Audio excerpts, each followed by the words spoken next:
ओम नमः शिवाय। तो आज हम बात करेंगे समुद्र मंथन की। जब देवता और दानवों के बीच में युद्ध हुआ तो सब देवता मारे जा रहे थे और सब दानव ऐसे ही लड़ते जा रहे थे। तो उसमें उसके गुरु शुक्राचार्य जी उसको जिंदा कर देते थे अगर वो मर भी जाते थे तो।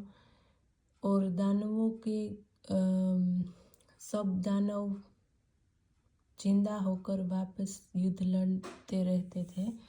तो जब देवता सारे मारे जा रहे थे तो देवता के गुरु बृहस्पति के पास संजीवनी विद्या नहीं थी, लेकिन शुक्राचार्य के पास संजीवनी विद्या थी। तो इसलिए वो सब दानवों जो मारे जा रहे थे युद्ध में उसको सजीवन कर रहे थे। तो ऐसे में तो देवताएं हारते जा रहे थे और दानव सब जीत जा रहे थे। तो फिर सब देवताओं ने सोचा कि हम हमारे गुरु को ऐसा बोल भी नहीं सकते कि आप संजीवनी विद्या सीख लो। तो उसने ऐसा किया कि उसका बेटा जो कच्छ था बृहस्पति का, तो उसको बोला कि आप हमें मदद कीजिए और आप संजीवनी विद्या सीख लीजिए, तो उसकी वजह से हमारी बहुत मदद हो जाएगी। तो कच्छ ने सोचा कि मुझे देवताओं की मदद करनी ही चाहिए। तो उसने शुक्राचार्य जो दानवों के गुरु थे उसके पास गए और उसके पास से उसने विद्या सीखने के लिए आई है ऐसा नहीं बोला, लेकिन उसके पास गए और उसने बोला कि मुझे आपका शिष्य बनना है। तो शुक्राचार्य ने बोला कि ठीक है, लेकिन कोई दानव को पता नहीं चलना चाहिए कि आप बृहस्पति के बेटे हो, आपको यहाँ गुप्त रीत से रहना होगा। तो शुक्राचार्य ने उसकी बेटी जो थी दमयंती उसको बोला कि इसका ख्याल रखना और इसको किसी चीज़ की कमी नहीं होनी चाहिए। तो ऐसे तो जो कच्छ था बृहस्पति का बेटा वो शुक्राचार्य के साथ रहने लगा गुप्त रीत से, किसी दानव को पता नहीं चला कि वो यहाँ पे है। तो ऐसे करते करते 504 वर्ष बीत गए और एक दिन उसको लगा कि अभी तो कोई दानव को पता नहीं कि ये बृहस्पति का बेटा है। तो वो कच्छ था वो सबको काम में हाथ बटा रहा था और दमयंती की भी मदद कर रहा था और शुक्राचार्य से वो विद्या सीख रहा था। तो ऐसे ही 500 साल बीत गए। फिर एक दिन उसने ऐसा सोचा कि इसको गैया चराने जंगल भेजते हैं। तो उसने जंगल में कच्छ को गैया चराने भेजा और दानवों को थोड़ा पता चल गया कि शुक्राचार्य के घर में कोई गुप्त रीत से रह रहा है।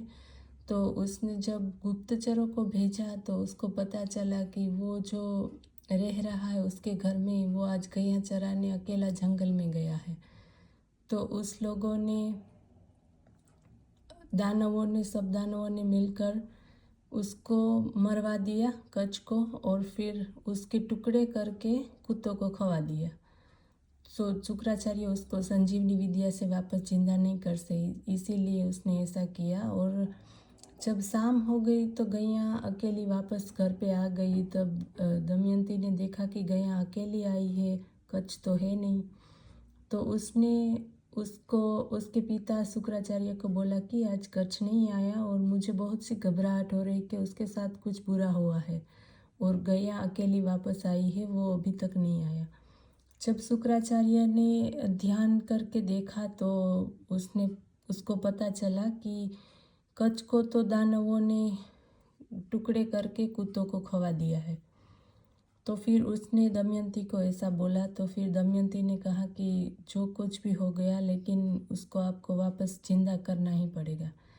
तो फिर शुक्राचार्य ने संजीवनी विद्या से वो जब कुत्ते थे उसके पेट में से मांस निकाल कर कच्छ को वापस जिंदा किया। और जब कच्छ जिंदा हो गया तो उसने बोला कि मुझे सारी बातें पता चल गई कि मेरे साथ क्या हुआ था। सब दानवों ने मुझे काट कर कुत्तों को मेरा मांस खवा दिया था, क्योंकि मैं 1000 साल तक बाल ब्रह्मचारी रहना चाहता हूँ, इसलिए मुझे ये सब कुछ मेरा पास्ट है उसका सब पता है। तो फिर वो ऐसे ही होता रहा। फिर थोड़े साल बाद फिर दमयंती ने सोचा कि मुझे पूजा के लिए फूल चाहिए, तो उसने फिर कच्छ को वापस जंगल में फूलों लेने के लिए भेजा।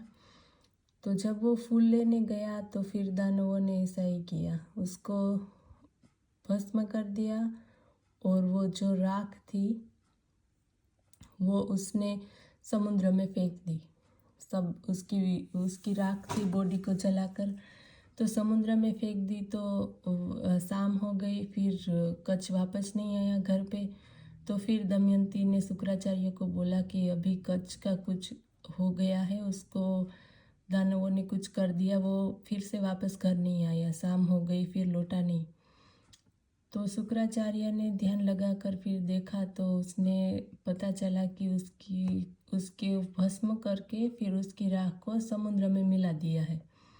तो उस शुक्राचार्य ने फिर से वो राख वापस लाई और फिर उसको संजीवनी विद्या से सजीवन कर दिया। फिर उसको सब वापस याद आ गया कि मेरे साथ क्या हुआ था। फिर ऐसा ही चलता रहा। थोड़ी साल बाद फिर से वो बाहर गया कहीं काम से, तो उसने फिर से दानवों ने कच्छ को फिर जलाकर, इस बार उसने ऐसा किया कि उसकी जो राख थी उसको शुक्राचार्य को जूस में मिलाकर दानवों ने पिला दिया, जो कच्छ की राख थी। तो फिर थोड़ी ऐसा पता चला कि फिर से कच्छ के साथ कुछ बुरा हुआ है। तो फिर दमयंती ने बोला कि आज कच्छ फिर से घर नहीं आया है अभी तक। तो शुक्राचार्य ने फिर से ध्यान लगाकर देखा, तो उसने बोला कि ये तो बहुत बुरा हुआ है। इस बार दानवों ने उसको जलाकर उसकी राख को मुझे ही पिला दिया और कच्छ मेरे पेट में है। तो शुक्राचार्य ने दमयंती को बोला कि अभी मैं कुछ नहीं कर सकता, अगर मैं उसको जिंदा वापस लाऊं तो मुझे मेरा पेट फाड़ना पड़ेगा और फिर मैं ही मर जाऊंगा। तो दमयंती ने बोला कि कुछ भी हो जाए वो आपका शरणागत है, आपको किसी भी तरह उसको जिंदा करना ही है। लेकिन शुक्राचार्य ने बोला जो कुछ भी है, अगर इस बार मैं कुछ नहीं कर सकता, क्योंकि अगर मैं इस बार कच्छ को जिंदा करूं तो फिर मेरी मृत्यु हो जाएगी। लेकिन दमयंती ने अपनी हठ नहीं छोड़ी। फिर कच्छ जो था वो शुक्राचार्य के पेट में सब कुछ सुन रहा था। तो कच्छ ने बोला मैं यहाँ पे रह जाता हूँ, आप ऐसा मत करना, अगर आप ऐसा करोगे तो सब मुझे बोलेंगे कि आपने गुरु की हत्या की है। अगर मैं आपके पेट से वापस निकलूँ तो फिर आपकी मृत्यु हो जाएगी और ऐसे में सब मुझे गुरु हत्यारा ही बोलेंगे। तो फिर शुक्राचार्य ने कच्छ को बोला कि एक बात कर सकते हैं कि मैं आपको संजीवनी विद्या देता हूँ और फिर आप जब पेट से बाहर निकले तो फिर से मुझे सजीवन कर देना। तो उसने ऐसा ही किया। वो शुक्राचार्य की पेट फाड़कर बाहर निकला और फिर उसके पास जो संजीवनी विद्या थी शुक्राचार्य ने उसको सिखाई थी, उससे उसको गुरु शुक्राचार्य को उसने फिर वापस जिंदा कर दिया।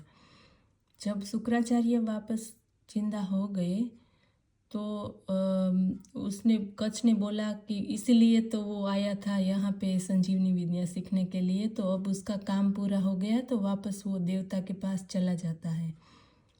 तो वो जब वापस जा रहा था तो उसने गुरु की आज्ञा ली शुक्राचार्य की और वो देवता के पास वापस जाने की तैयारी कर रहा था। तभी दमयंती बोली कि अभी तुमने मेरी आज्ञा नहीं ली है, क्योंकि इतने सालों से हम साथ रह रहे हैं और फिर मेरी वजह से ही तो तू जिंदा है। अगर मैं जिद नहीं करती तो मेरे पिताजी आपको सजीवन नहीं करते।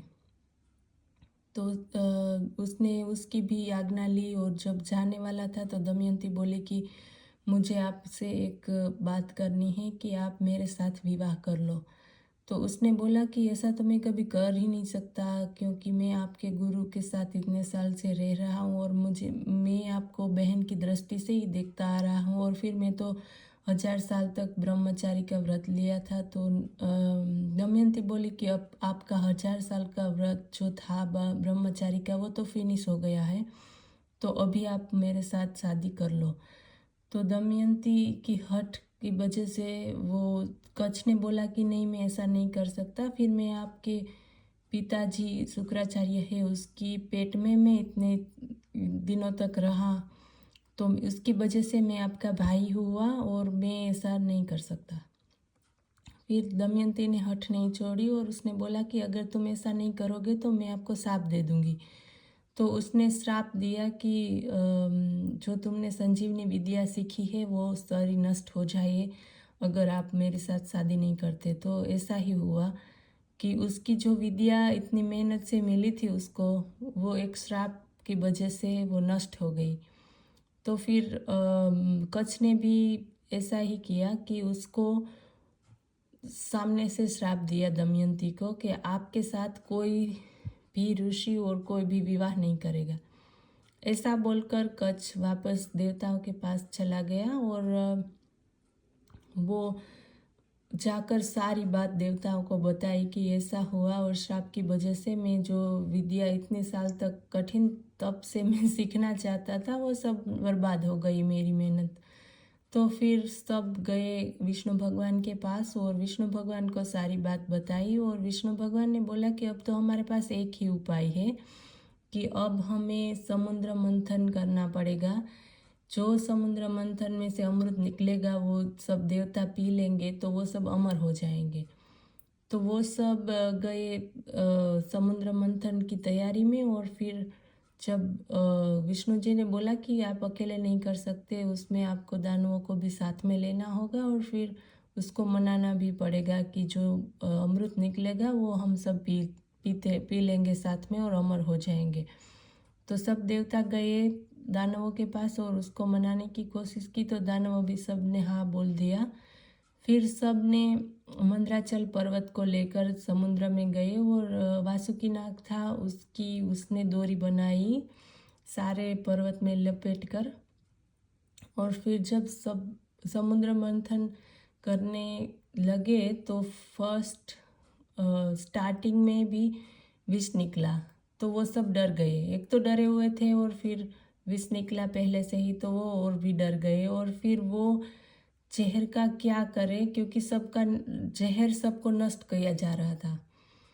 तो सब ने सोचा कि अभी इसका उपाय तो एक भोलेनाथ ही जानते हैं। तो वो गए सब कैलाश पे और भोलेनाथ को बताया और भोलेनाथ ने वो विष पीकर अपने गले में रख दिया। सो इसी नाम से भगवान शिव का नाम नीलकंठ पड़ा और फिर वो लोग फिर से समुद्र मंथन पे लग गए। जब वो समुद्र मंथन किया तो वो एक एक जो निकला कामधेनु गाय निकली, फिर ऐरावत हाथी निकला वो इंद्र को दिया। फिर वो जो जो निकला वो सभी ने बांट लिया सब देवताओं ने। फिर जब अमृत कलश निकला तो उसमें देवता और दानवों और देवताओं के बीच में वो झगड़ा होने लगा कि वो विष अमृत हम रखे और दानव बोले नहीं हम रखे। तो दानव विष वो अमृत कलश को लेकर भाग गए। तो जब वो जा रहे थे तो विष्णु भगवान ने मोहिनी का स्वरूप धारण किया और वो सब दानव थे वो विष्णु भगवान के मोहिनी रूप में मोहित हो गए। तो उसको पता ही नहीं रहा कि हमारे पास जो अमृत है और वो ये छाल है उसकी चुराने की। तो वो सब मोहिनी स्वरूप में मोहित होकर वो बोलने लगे कि तुम हमारे साथ विवाह करो। और मोहिनी ने भी ऐसा उसको ऐसा लालच दिया और फिर वो सब तो उसके मोहिनी के पीछे पड़ गए। फिर सब देवता आ गए। उसको तो पता था कि विष्णु भगवान ने मोहिनी का रूप लेकर इसके पास से अमृत चुराने की ये चाल चली है। तो वो सब मोहिनी उसके पास ऐसे ही करके फिर अमृत कलश को ले लिया और सब देवताओं को पिला दिया और सब देवता जो हैं वो अमर हो गए। और फिर दानवों को पता चला कि ये तो देवताओं की एक छाल थी।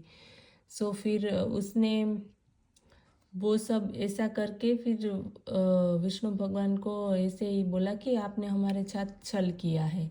और फिर जब शिव भगवान ने विष पिया था तो उसमें जो थोड़ा विष के जो बूंदे थी वो धरती पर जब गिरी तो उससे सांप बिच्छू और जो जहरीली वनस्पतियां होती है वो उत्पन्न हुई थी। और जब अमृत गिरा जब देवता अमृत पी रहे थे और जो अमृत की बूंदें धरती पर गिरी वो है प्रयागराज, नासिक, उज्जैन और हरिद्वार। उस 4 जगह में अमृत की बूंदें पड़ी थी, इसीलिए वहाँ पे महाकुंभ होता है और वो 4 जगह बहुत पवित्र मानी जाती है। और इसमें देवता और दानवों का समुद्र मंथन ऐसे हुआ था। तो ओम नमः शिवाय।